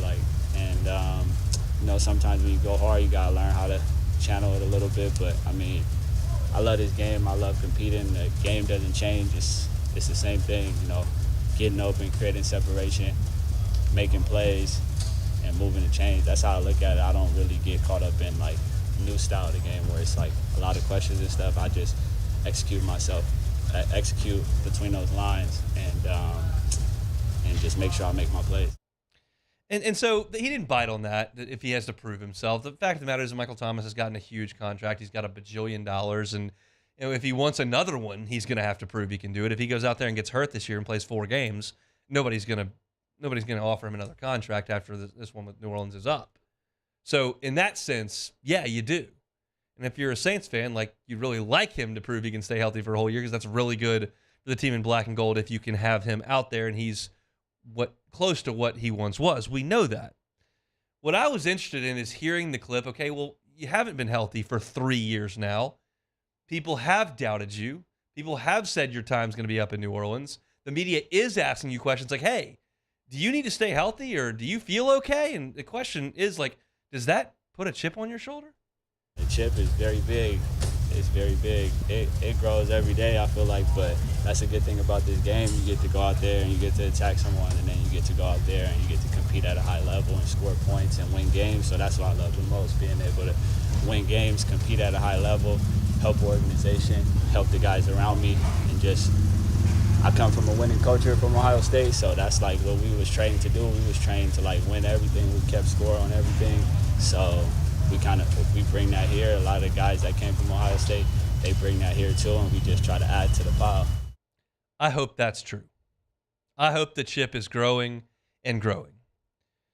Because look, I'm far removed from that situation. I don't cover the Saints day to day. I don't speak with Michael Thomas twice a week like the New Orleans media. I'm not at the game. Like I'm a little bit away. I just see what's reported. I'm basically no different than you, Joe Saints fan, in that way. But I get a little bit apprehensive when we don't know when Mike's coming back. Well, where is he? And the media's like, well, we haven't seen him. I don't think he's at practice. Like, was he at minicamp? I don't know. Is he? Well, when's he coming back? I don't know. What's the injury? I'm not really. And it's just like all this goes on, and it's the same thing that's going on across the street with Zion. But it's like, man, what's the deal? Like, do you care? Did you get the paycheck and you just say, I don't feel great. I'm not going out there. Like, because that is, you can't come back from that.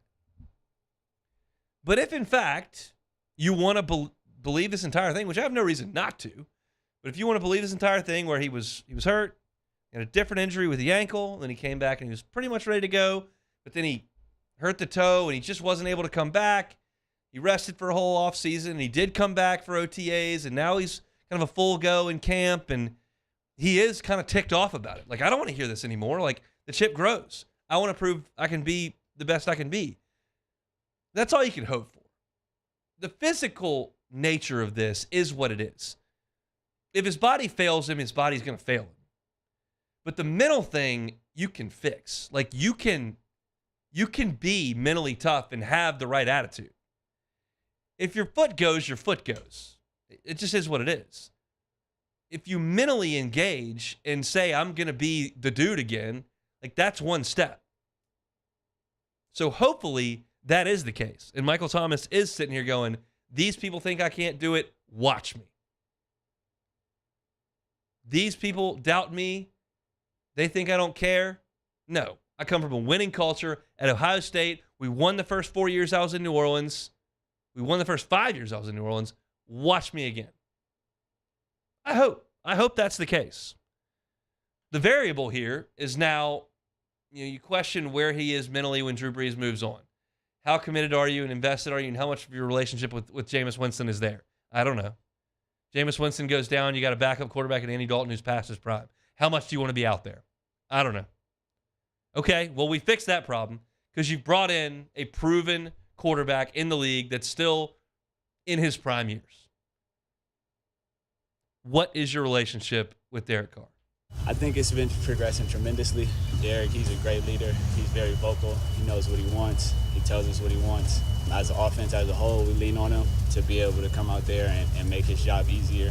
So we're taking it one day at a time, but we're doing a lot of communicating and correcting our mistakes when they happen after practice or right after during special teams, certain situations. So I feel like that's something that's trending in the right direction, but we never want to feel like we arrived or we're 100% because it's a long season. And right now we're just in training camp. We haven't even played a preseason game yet, so we're just building, staying honest with ourselves and competing at a high level. I feel like me personally, when I listen to professional athletes speak, I lean more to the side of you've signed a contract, you're here to play, go play. Which is why I get a little bit queasy when I look at the NBA where guys are just like, I'm not playing here. Send me somebody somewhere else. Like, I don't love that part of professional sport. That said, I do understand how difficult it could be if you're a wide receiver, fully and 100% dependent upon another position on the field. Like, what other sport is fully dependent on another position on the field? Like, if you're the shortstop, you field ground balls, you throw it to first base, you go hit. If you're the left tackle, you just do your job. You do your assignment. If you're the small forward, like, you're going to get the ball some. You just do what you're supposed to do offensively and defend. If you're the wide receiver, you can do everything right, and if the quarterback either doesn't see it or makes a bad throw, like you're worthless. Like that's what other position in sports is like that? And so I understand some frustration if wide receivers in the league are cranky about their quarterback situation. And there's no evidence, in my opinion, or no evidence to me, at least, that Michael Thomas was irritated with the Saints quarterback position. But I'll tell you this, it's better now, and it should motivate you as a wide receiver to go, okay, I got a guy that can do this thing. There's not a throw on the board that he can't make. He's been there, done that. You're not going to show him anything he hasn't seen. I got a guy that can do this. So that should give some mental comfort to Michael Thomas, just that Derek Carr's there. So from the sound that I gathered from Michael Thomas, and this was yesterday, like I feel like he's healthy. He says he has a chip on his shoulder. He likes Derek Carr as a leader. And at this point, a week into camp, you can't feel much better as a Saints fan about the Michael Thomas situation. He's 30, so there's that. He's not the same guy he was, I don't think, when he was 25, but there's something there. And guess what? Something is a lot better than nothing, because what we've got in the last 3 years from Michael Thomas is nothing. Not his fault, not all his fault, but it is nothing. So the question is, you as Saints fans, like, what do you expect this year? What can you reasonably expect? And to me, I think the number one receiver, Michael Thomas, is gone. That's my opinion. I think possession receiver, second option, benefit to the team, all that stuff applies. Red zone target, sure-handed. He can do all of that. I don't think he can replicate. He was the perfect guy for Drew Brees. Created separation. Drew knew where the ball was going to go. Drew didn't have the biggest arm at that point. Thomas isn't a great deep threat. It was just a great match. I think Carr's going to stretch the field a little bit more than Drew did. I think he's going to go to Chris Olave in year 2 more than Dalton or Winston would do in year 1. I think the offense is going to look different this season than it did when Thomas and Brees were clicking. And Thomas was really the only reliable receiving threat on those teams. But Thomas can help. And I think that he will. I don't love the term injury prone. If you've had 3 Tommy Johns, okay, gotcha. You're toast.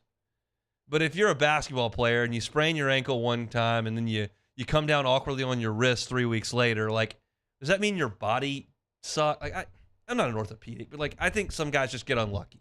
And maybe and hopefully Michael Thomas has gotten unlucky for 3 years. Now you got to do, on the other side, hope that he's a 2. I think Olave can be the 1. And I think the Saints can be a division winner and a playoff threat with Michael Thomas as the 2. You let Shaheed blow the top off.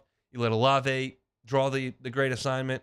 You let Michael Thomas work from the slot, work the middle of the field, work the third down markers, work the red zone. And that's a good fit for him. The guy that made 149 catches for 1,700 yards isn't coming back. Can you catch me 700 yards worth and 7 touchdowns? That's good. Big storyline for the New Orleans Saints, Michael Thomas this year. We'll continue to talk Saints tomorrow with our guy Luke Johnson as we check in on Saints camp. So that's your Saints headlines of the day. Kamara headed to New York, expecting a suspension. Thomas got a chip on his shoulder, but he feels healthy. Let's close it out with Take It or Leave It coming up next. Hunt Palmer on 104.5 ESPN Baton Rouge. Storm season's here. Thankfully, we haven't seen anything in the Gulf, but inevitably something's bubbling. You don't want the power to go out. If you're at home and there's a storm and the power goes out, you want that generator to click on and help you out. If you evacuate and you leave your home, you'd really like the electricity to stay on so your refrigerator functions. You don't come home to a fridge full of rotten stuff and a freezer full of stuff you've got to throw away. Boudreaux's Electric can help you with all this. Boudreaux's Electric, family owned and operated by Neil and Melissa Boudreaux, the way it has been for 40 years. They're a certified Generac generator dealer. They're in the top 3% nationwide. They've got a wonderful program that monitors your generator. If it fails at any point, even if it's not supposed to be on, maybe the kids are out playing in the backyard, somebody throws a ball, it hits the generator, knocks it off. Boudreaux's, if they're monitoring it, they know. They can send one of their technicians out to fix it, and it's not going to be some contractor. All of their employees over at Boudreaux's are full-time employees. This is what they do. They handle your generators. All generators at Boudreaux's come with a free 10-year warranty. Free 10-year warranty at Boudreaux's Electric. Don't wait. Don't wait for your power to go out. Don't wait for a storm. Call Boudreaux's Electric today. It's the same phone number they've had for 40 years. 985-397-1562. It's 985-397-1562. Call our friends at Boudreaux's Electric. In times of need, get a full list of phone numbers, websites, and other important emergency information on the Demco Stormwatch page at 1045ESPN.com. It was a humid day, barefoot children play, looking for that summer shade, time just slips away. Oh, Louisiana, some kind of hold on me,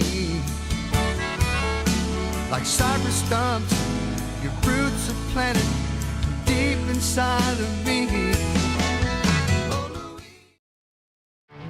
There it is, the extra mile, on the border of expected and extraordinary, for those willing to go further, like vans customized for work or play, with safety and tech to keep you connected, supported by a 5-star sales, service, and finance team, and backed by the 1-star you know.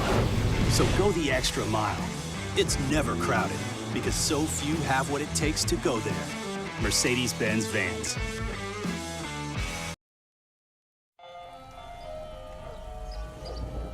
Hey there, little buddy. What's the matter? What's the matter? My windows, siding, and my door. That's what's the matter. Relief Windows can fix all of that. I got you. Pop, pop. What's up? Oh my gosh, look! Curb appeal. That's a good-looking neighborhood. ReliefWindows.com. When is a taco more than just a taco? When it's Government Taco. Voted best tacos 3 years in a row by 225 Magazine, Government Taco puts the most delicious spin on tacos the capital area has ever seen. With creative combinations like the Magna Carrot, the Filibuster, or the Steak of the Union. Plus perfect tortilla chips paired with the best salsa and queso you've ever had. And happy hour every day from 3 to 6 p.m. and all day on Thursday. Government Taco, 5621 Government Street. Gulf Coast Office Products is a nationally recognized Savin office equipment dealer based right here in Louisiana. Over 100 employees strong, Gulf Coast has the boots on the ground to support all vertical markets, from education, engineering, legal, and finance. With the latest in office technology, from desktop to production segment units, Gulf Coast and Savin have the perfect fit for you. Call 225-756-2644. That's 756-2644 for Gulf Coast Office Products. Dylan Cruz here to tell you about Six Rings Baseball and Softball Camp. If you live on the North Shore and play ball, go to Six Rings Camps with former LSU assistant coach Dan Canaveri. His knowledge is second to none, and your child will improve and have fun doing it. Camps were held at Coquille Park and Six Rings Academy in Covington with 4 sessions over the summer. Full day and morning only sessions are available from ages 7 to 13. Go to sixringsbaseball.com or call 988. For a Thursday edition of Off the Bench. Jacob Hester back in the host chair. Also, we have a new edition of Munchies with Chef Michael Johnson, and we continue to look ahead to the football season, both in college and the NFL. Off the Bench, 7 to 10 a.m., 104.5 ESPN Baton Rouge.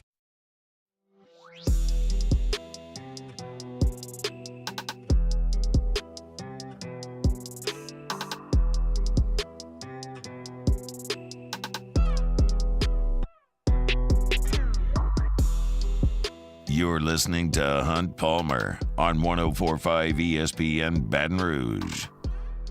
So by now, y'all know that LSU is beginning fall practice tomorrow. That's been made abundantly clear by everybody on our station. today. I wanted to give y'all kind of the parameters of how things will go starting tomorrow. Practice will start tomorrow at 9:45 a.m. They'll let the media in for the first 15 minutes to use photo ops, camera, whatever, and then they'll let the media stay for the duration of practice. You just can't take photos or videos until after about 11 o'clock. So the media will be able to watch the entire practice, only video the first 15 minutes, and then as you're rummaging through your Twitter or whatever message board you're subscribed to or whatever channel, if you're listening, we can't report anything. No one can tell you anything about practice until it's over. So don't look for anything until 11 o'clock. Brian Kelly will meet with the media at 11:15. So when we come on at 1 o'clock, we'll have all of Brian Kelly's thoughts. We may not have the sound, but we'll know what he had to say, and we'll have a reaction to what we saw out at practice. So practice at 9:45. No updates for y'all until 11 o'clock because they want to keep everything in-house until practice comes to a completion. So that's the schedule for tomorrow. All right, Beck, take it or leave it. All right, first one here. Astros pitcher Framber Valdez threw a 93-pitch no-hitter against the Guardians last night. A little Greg Maddux-ish if it were a perfect game. But anyway, no-hitters are still cool. Take it or leave it. So I will take it. A no-hitter is cool. There's no question about that. I think compromising a pitcher in any way and going to 141 pitches for one is stupid. My number one goal is always to win championships. I don't want to compromise anything that could cost me a championship by compromising an arm or doing something to try to. I just care about winning championships. So Framber Valdez throwing 93 pitches, that works out. I was watching last night at Pluckers during trivia. It was really cool. So yeah, that's fantastic for him. That's awesome. You push somebody like Carlos Zambrano for the Cubs to a no-hitter. He threw him a million pitches and never recovered. I can't prove that it was because of that day, but I don't think it helped. So I think that last night was great. Good for Framber Valdez. EA says its college football game is making great progress, but is still working through licensing. Many teams have signed up, but real players have not yet been added, per quote from them. You will play the new NCAA football. Take it or leave it. Eventually, I'll take it. Not anytime soon. I played a lot of NCAA football from about 2000 to 2015, I would say. About 15-year run where I was grinding it. Getting it the first 2 weeks it came out, inputting all the LSU names, doing the dynasty mode, the whole thing. Like I was way in high school, college, and a little bit after college. And then it obviously went away because of Ed O'Banion, who was probably doing the right thing, but it wasn't convenient for me because it discontinued the game, so I didn't like it. Now they're trying to bring it back, but I can envision a world where it's like, yeah, the Alabama lent their name, image, and likeness, and their players are getting paid, and they're going to allow you to license it and do the whole thing with all their players. But Auburn's not. So you've got Alabama versus North Alabama University. College, something. Yeah, like it's just going to be weird. It's not going to be quite the same until they can get everything figured out and figure out how to do it. I don't know how that works dollars and cents wise with paying all the athletes and working off the game sales, but maybe Myers will play one day and I'll be in on that, but it's probably going to be a minute. All right, last one here. The Mets have now officially traded away 6 players in the last week, including, of course, Max Scherzer and Justin Verlander. Scherzer said GM Billy Epler told him 2024, next season, would be a transition year for the team. The Mets blew it up too early. Take it or leave it. I'll leave it. I don't think there's a time that the Mets can't contend. They have an owner with essentially limitless pocketbooks. I don't know what Steve Cohen is worth. I'm going to Google it, but he can pay any Major League Baseball player that he wants, and that includes Shohei Ohtani. Steve Cohen has, $17.5 billion. If Shohei Ohtani wants $600 million, he can do that. That's over 10 years. That's a drop in the bucket for Steve Cohen. So to me, if they think that Scherzer's over the hill, they can get a couple prospects for him and just figure something out next year, like that's fine. It is interesting that the top payrolls in baseball are not performing well. The Mets were terrible. The Padres have not been good. The Dodgers have been teetering. Like the teams that have spent the most money have not been. Yeah, the Yankees have not been awesome. But Cohen makes them in that sport a threat all the time. Now you figure they'd be a threat with Francisco Lindor and with Pete Alonso and with Max Scherzer and Justin Verlander and Like, that should be good. And then obviously you have a devastating World Baseball Classic injury where your all-star closer goes down in the World Baseball Classic. That's less than ideal with Edwin Diaz. But the Mets can buy whoever they want. If money's the object, they've got it. So that's it for Take It or Leave It. If you missed any of today's show, catch it on demand, 1045ESPN.com's on demand tab, Apple Podcasts, Spotify, or on YouTube. I want to continue to stress this for y'all. We've got football-only channels now that it is football season. If you want your LSU football in 10 or 12-minute increments sent right to your YouTube page, Hunt on LSU has it. If you want your Saints stuff right to your front page on YouTube, Hunt on Saints have it. Just subscribe to those two channels. Get your content every day. Of course, you can find our full shows archived there as well. We've made it through the offseason, people. When we talk tomorrow, we'll have actual stuff to talk about. Thank you to the baseball team for getting us through June. Matt Moscona is going to drive you home next. We're talking LSU football tomorrow, same time, same place on Palmer Show. The world's leaders in obesity research